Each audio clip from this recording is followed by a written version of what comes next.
Hello மக்களே, எல்லோரும் எப்படி இருக்கீங்க? இன்றைக்கி கொழம்புலேருந்து சென்னைக்கு கிளம்பியாச்சு. பயங்கர ஹெக்டிக்காக இருந்தது. ஆனால் ஷோ செம்மையாக போச்சு. டிவோஷனல் ஷோ ரொம்ப நிறைவாக இருந்துச்சு. கோவில் ரொம்ப சூப்பராக இருந்தது. ஸோ இப்போ நம்ம சென்னைக்கு போயிட்டுருக்கோம். இன்னும் இப்போ போர்டிங் வாங்கியாச்சு. போர்டிங் பாசஸ்லாம் கிடச்சாச்சு. இப்போ உள்ளே போயிட்டு நான் உங்கள் எல்லாத்தையும் பேசுகிறேன். எஸ் மக்களே, ஃபைனலாக இமிக்ரேஷன்லாம் முடிஞ்சு நம்ம கேட் கிட்டே போகிறோம். ஸோ நமக்கு ஃப்ளைட் 1:50 தான், 1:50 தான் ஃப்ளைட்டு.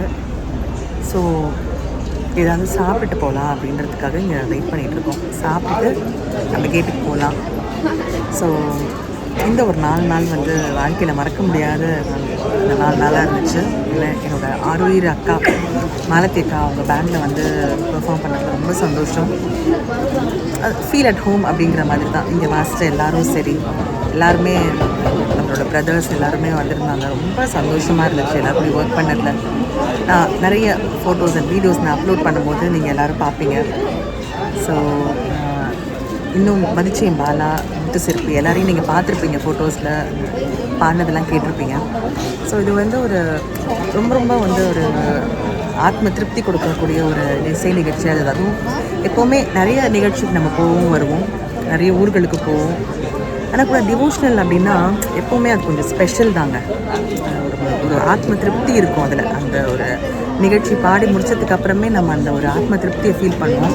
அதே ஃபீல் தான் இந்த ட்ரிப்லேயுமே இருந்துச்சு. ரொம்ப சந்தோஷமாக இருந்தது. ரொம்ப ஹாப்பியாக ஃபீல் பண்ணுறோம். இப்போது சென்னைக்கு போகிறோம் அப்படின்றது இன்னும் ஒரு சந்தோஷம். என்ன தான் நம்ம எந்த ஊருக்கு போனாலும் சொர்க்கமே என்றாலும் அது நம்ம ஊரை போல வருமா அப்படிங்கிற மாதிரி எத்தனை நாள் இருக்குமோ, ஒரு 2 நாள் இருந்தாலும் சரி, ஒரு மாதம் இருந்தாலும் சரி, 2 மாதம் இருந்தாலும் சரி, நம்ம ஊருக்கு என்றைக்கு போகிறோமோ அது அவ்வளோ மனசுக்கு இதம் கொடுக்கக்கூடிய ஒரு விஷயமா இருக்கும். ஏதோ ஒரு புது சந்தோஷம் ஏற்படுற மாதிரி இருக்கும். ஸோ வெயிட் பண்ணிகிட்ருக்கோம். ஃப்ளைட்டில் ஏறிட்டு அவங்க நிறைய சந்திக்கிறேன். இந்த 4 நாளும் மாலத்தி அக்கா கூட இருந்தது ரொம்ப ரொம்ப சந்தோஷமாக இருந்துச்சுங்க.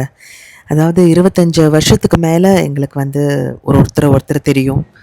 நாங்கள் நிகழ்ச்சிகளில் நிறைய நிகழ்ச்சிகளில் சேர்ந்து பாடியிருக்கோம். அவங்க பின்னணி பாடகி ஆகிறதுக்கு முன்னாடிலேருந்தே அவங்கள நல்லா தெரியும் எனக்கு.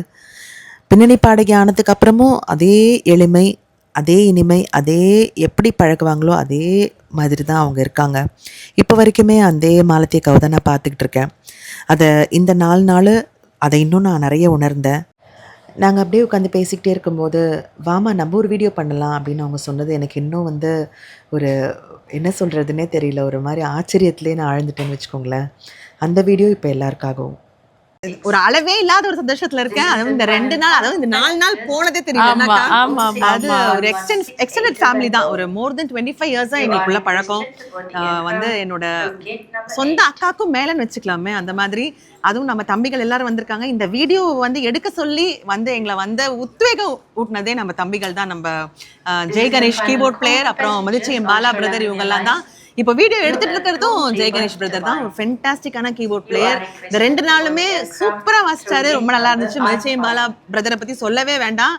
பட்டை கலப்பல என்னக்கா, கண்டிப்பா எக்ஸாக்ட், பயங்கர ஒரு மாதிரி என்ன சொல்றது, எக்ஸலண்டா இருந்துச்சு. இந்த 4 நாளுமே போனதே தெரியல. ரொம்ப சந்தோஷமா இருந்தது. ஸோ இன்னைக்கு சென்னை போறோம் அப்படின்னு நினைக்கும் போது ஒரு பக்கம் வேதனையா இருந்தாலும் ஒரு பக்கம் அஃப்கோர்ஸ் நம்ம டெஸ்டினேஷனை ரீச் பண்ணி தானே ஆகணும். கண்டிப்பா, ஏன்னா இந்த பயணம் தொடர்ந்துட்டே இருக்கும். ஆமா. இன்னொன்று நான் கிருத்திகாவை பற்றி சொல்லணும். கிருத்திகா பல வருடங்களாக எனக்கு தெரியும். ரொம்ப அற்புதமான ஒரு பாடகி, எளிமையான பாடகி. இவங்களெல்லாம் நம்பி நம்ம எங்கே வேணாலும் கச்சேரிக்கு போயிடலாம். கிருத்திகாவுக்கு எல்லா பாட்டும் தெரியும், சரி இந்த பாட்டை நம்ம பாட சொல்லிடலாம், அது சொல்லிடலாம் அப்படின்னு சொல்லிட்டு பாட்டு அப்படின்றதையும் தாண்டி ரொம்ப டஃப் சாங்ஸ் சிலதெல்லாம் மேடையில் ஒருத்தர் பாடுறது அப்படின்றது, ஒரு ஜதி சொல்லிட்டு பாட்டையும் பாடுறது அப்படின்றது மிக கஷ்டமான ஒரு விஷயம். எனக்கு என்ன பெரிய வருத்தம்னா, இந்த மாதிரி திறமை இருக்க பாடகர்கள் இன்னும் சினிமாவில் நிறைய வாய்ப்பு கிடைக்கணும் அப்படின்றது தான் என்னுடைய பெரிய ஆசை. கண்டிப்பாக அந்த கடவுள் நிறைவேற்றுவார். இலங்கையில் நாங்கள் 2 நாள் நிகழ்ச்சி, 2 நாளும் வெறும் பக்தி இசை நிகழ்ச்சி ஒரே இடத்துல கிடைக்கிறதுன்றது ஒரு பெரிய கஷ்டமான ஒரு விஷயம். அது பண்ணணுன்றதும் ரொம்ப கஷ்டம். ஏன்னா முதல் நாள் போட்ட பாட்டு மறுநாள் போட முடியாது. ஆனால் இங்கே இருக்கிற ரசிகர்கள் எங்களுக்கு கொடுத்த அந்த உற்சாகமும் அந்த வரவேற்பும் மறக்கவே முடியாது. ஏன்னா நான் நிறைய முறை இலங்கை வந்திருக்கேன். உலக நாடுகளில் இருக்க எத்தனையோ எங்கள் சகோதர சகோதரிகள் கிட்ட போய் நிகழ்ச்சி நாங்கள் பாடியிருக்கோம். ஸோ அன்னைக்கு எந்த பாசம் எங்கள் மேலே காமிச்சாங்களோ அதே பாசம் இன்னமும் குறையாமல் எங்கள் மேலே அதே அன்போடு இருக்காங்க. அவங்களுக்கும் இந்த நேரத்தில் கிருத்திகாவோட யூடியூப் சேனல் மூலயமா நான் நன்றியை தெரிவிச்சுக்கிறேன். கிருத்திகாவோட வளர்ச்சி இன்னும் மேன்மேலும் இருக்கணும்னு என்னோட வாழ்த்துக்களும் ஆசீர்வாதம். தேங்க்யூ ஸோ மச்க்கா. அக்காவை பற்றி சொல்லியாகணும். அதாவது டஃப் சாங்ஸ்லாம், அதாவது நம்மளோட குரல்னு, சொந்த குரல்னு ஒன்று இருக்கும். அதை மீறி வந்து ஒரு ஒரு ஒரு நல்ல ஃபோர்ஸான ஒரு பாட்டு பாடணும், ஓப்பன் வாய்ஸில் பாடணும் அப்படின்றத வந்து பாட முடியும் நம்மளாலையும் அப்படின்றத நான் தெரிஞ்சுக்கிட்டதே அக்கா மூலியமாக தான். ஏன்னா நான் வந்து இந்த ஃபீல்டுக்கு வந்த புதுசுலேயே வந்து அக்காவோட கச்சேரிகள்லாம் கேட்கும் போது எப்படி இந்த மாதிரி பாட முடியும் அப்படின்னு நான் வந்து வியந்திருக்கேன், அதை ஆச்சரியமாக பார்த்துருக்கேன். அதுக்கப்புறம் தான் நானுமே வந்து கொஞ்சம் கொஞ்சமாக ப்ராக்டிஸ் பண்ண ஆரம்பித்தேன். அதனால் என்னோட ரோல் மாடல்னு சொன்னால் அது அக்கா தான். இன்றைக்குமே வந்து அந்த அந்த அந்த மைக்கை பிடிச்சாங்கன்னா அந்த ஒரு கணீர் குரல் வந்து அந்த பாட்டு முடிகிற வரைக்கும் அந்த எனர்ஜி அப்படியே மெயின்டைன் ஆகும். ஸோ அது வந்து நம்ம எல்லாருக்குமே, அதாவது பார்க்குற நிறைய சிங்கர்ஸ் பார்ப்பீங்க, நம்ம எல்லாருக்குமே வந்து இது ஒரு பாடம், இது ஒரு படிப்பினை. ஸோ எல்லாருமே வந்து நம்ம இந்த மாதிரி ஒரு ரோல் மாடலை வச்சுக்கிட்டு நம்ம ப்ராக்டிஸ் பண்ணி பாடும்போது அது வந்து அந்த பாடல் வந்து வேற லெவலில் இருக்குன்றதுல எந்த விதமான ஐயமும் இல்லை. Thank you so much for the ஆப்பர்ச்சுனிட்டிக்கா. Thank you so much. இந்த வீடியோவை பார்த்து நீங்கள் எல்லாருமே ரசிச்சிருப்பீங்கன்னு நினைக்கிறேன். இந்த வீடியோ உங்களுக்கு பிடிச்சிருந்தா இந்த வீடியோவை லைக் பண்ணுங்கள், இந்த ஷேர் பண்ணுங்கள். அதே மாதிரி என்னோட யூடியூப் சேனலை சப்ஸ்கிரைப் பண்ண மறக்காதீங்க. சேனல் பேர் உங்கள் எல்லாருக்குமே தெரியும்னு நினைக்கிறேன். நம்ம தினம் வீடியோ போட்டுக்கிட்டுருக்கோம். தினம் 3லேருந்து 3:30 மணிக்குள்ளே உங்கள் எல்லாருக்கும் வீடியோ வரும்.